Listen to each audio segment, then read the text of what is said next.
Graça e a paz de nosso Senhor Jesus Cristo. Eu gostaria de fazer uma pergunta a você. Uma vez salvo, salvo para sempre? Assunto de grande controvérsia. Muitos debates. Muitos falam muito e não dizem nada. Mas vamos ver o que o nosso Senhor Jesus Cristo tem a dizer sobre tal assunto. Vamos analisar em João, capítulo 10, versículo 27, 28 e 29, para saber o que Cristo tem a dizer. Muitos dão a sua opinião e poucos vão a Cristo para Ele mesmo dar essa resposta. Se você não crer no que eu vou ler agora, você faz o Senhor Jesus Cristo de mentiroso, dizendo que Ele não é capaz de salvar-te. Mas eu vou te dar a resposta da seguinte forma. Ele diz no versículo 27, 28 e 29. As minhas ovelhas ouvem a minha voz, e eu as conheço, e elas me seguem.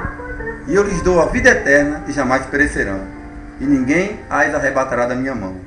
Meu Pai, que mais deu, é maior do que todos, e ninguém pode arrebatá-la da mão de meu Pai. Então, em poucas palavras, o Senhor Jesus Cristo disse tudo. Eu lhes dou a vida eterna. Ele está te dando, você tem a vida eterna. Em João, capítulo 5, versículo 24, ele diz: quem ouve a minha palavra e crê naquele que me enviou, tem a vida eterna. Passou da morte para a vida, não entrará em condenação. Então tem, no verbo presente, você tem, Ele te deu a vida eterna. E diz, e jamais perecerão, e ninguém as arrebatará da minha mão. Você crê nisto? Você crê que o Senhor Jesus Cristo é capaz de começar algo e terminar? Muitos não acreditam. Muitos creem de modo diferente. Pelo fato de muitos pregarem que já que estamos salvos, podemos viver de toda maneira e cometer toda sorte de pecado. Mas porque eles pregam isso, porque eles pregam de forma diferente ou deturpada, não quer dizer que essa mensagem seja mentirosa, ela é verdadeira. Aí depende de quem a usa, de maneira ilegal, né? Não podemos apropriar da palavra de Deus para usar segundo a nossa própria interpretação. Que por sermos salvos, e uma vez salvos para sempre, andarmos de todo jeito. Não. Primeiro porque a salvação se trata de uma nova natureza. Quando você nasce de novo, você recebe a natureza divina em você. E não tem como, mesmo que você fale, que você se desvie, que você peque, não tem como você permanecer no erro. Porque o próprio Senhor, em Hebreus capítulo 12, você deu uma analisada lá em Hebreus capítulo 12, do 4 em diante, e lá em Hebreus capítulo 12 diz que todos nós somos participantes da disciplina do Senhor. E ele diz, quem não se faz parte dessa disciplina não é filho dele, é um bastardo. Analisem, em Hebreus capítulo 12, versículo 4 em diante. Então, se você é um filho dele, mesmo que você diga, eu não quero mais ser filho, eu não quero mais salvação, e vai embora, tem um detalhe. O seu filho, se ele disser hoje que não quer mais ser seu filho, mesmo que rase toda a documentação, ele ainda continua sendo seu filho.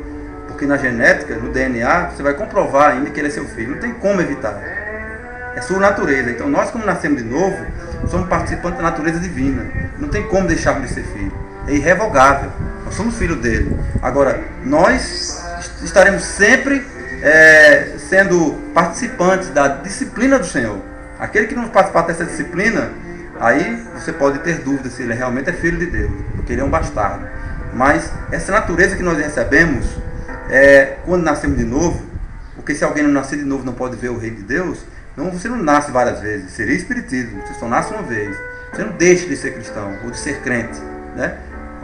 Não existe ex-crente. Se você creu verdadeiramente, nasceu, teve um novo nascimento, ele é verdadeiro, ele é eterno. Eu gostaria de ir com você aqui para João ainda no capítulo 6, porque o Senhor Jesus Cristo ele tem uma missão. E você acha que ele não seria capaz de cumprir sua missão? Você acha que ele seria um covarde ou um mentiroso, o Senhor Jesus? Porque aqui existe uma passagem aqui em João 6:37 que diz: todo que o Pai me dá virá a mim, e o que vem a mim de maneira nenhuma o lançarei fora. Porque eu desci do céu não para fazer a minha vontade, mas a vontade daquele que me enviou. E a vontade do que me enviou é esta: que eu não perca nenhum de todos aqueles que me deu, mas que eu o ressuscite no último dia. Então está aqui, ó. Ele vai ressuscitar no último dia. Ele diz que nenhum deles vai se perder. Todo aquele que perseverar até o fim será salvo. Mas quem faz com que a pessoa persevere é o Senhor. Não é você mesmo que persevera. Porque a Bíblia diz em João capítulo 15, versículo 5, ele diz: Eu sou a videira e vós as varas. Aquele que permanece em mim e eu nele, esse dá muito fruto, porque sem mim nada podeis fazer. Então acredite nisso, que a salvação depende do Senhor, não depende de você. E uma vez salvo, salvo para sempre. E eu gostaria ainda de deixar uma palavra para você em Coríntios, capítulo 3, para que você fique crendo em 1 Coríntios, capítulo 3, você analise que você ganhe, que ele diz o seguinte, ele diz, se permanecer a obra que alguém sobre ele edificou, esse receberá galardão, recompensa. Se alguém permanecer na obra, permanecer fiel ao Senhor. Em 1 Coríntios capítulo 3, versículo 14. Aí o 15 diz, e se a obra de alguém se queimar, o tal, esse sofrerá prejuízo ou perda ou dano, né? Mas o tal será salvo, todavia como que pelo fogo. Ou seja, ele é participante da disciplina do Senhor. Ele será salvo como que através do fogo, pela disciplina, mas ele será salvo. No versículo, capítulo 5 e versículo 5 de 1 Coríntios, ele diz o seguinte, alguém cometeu uma imoralidade tal, que foi cometer uma fornicação com a mulher de seu próprio pai. Mas a Bíblia diz aqui, que o apóstolo Paulo diz, que ele seja entregue a Satanás para a destruição da carne, para que o Espírito seja salvo no dia do Senhor. Então, ele passou por uma disciplina, mas o Espírito foi salvo no dia do Senhor. Então está aqui bem claro que o Senhor Justiça é capaz de cumprir a sua palavra. E vamos ler mais uma vez em João capítulo 10, versículo 27, para que você fique feliz, sabendo que eu lhes dou a vida eterna e jamais perecerão, e ninguém as arrebatará da minha mão. Uma vez salvo, salvo para sempre. Romanos capítulo 14, eu ainda gostaria de ler para vocês, que ele diz, quem és tu, pois, que julga o servo alheio? Para o seu próprio Senhor ele está em pé ou cai, mas estará firme, porque poderoso é o Senhor para o firmar. Então creia nisso, acredite na salvação eterna de Deus, acredite que uma vez salvo, salvo para sempre, porque jamais você vai perecer, porque o Senhor vai te suster, o Senhor vai tomar conta de você até o último dia. Jesus Cristo é o Senhor, que Ele te abençoe ricamente. Amém.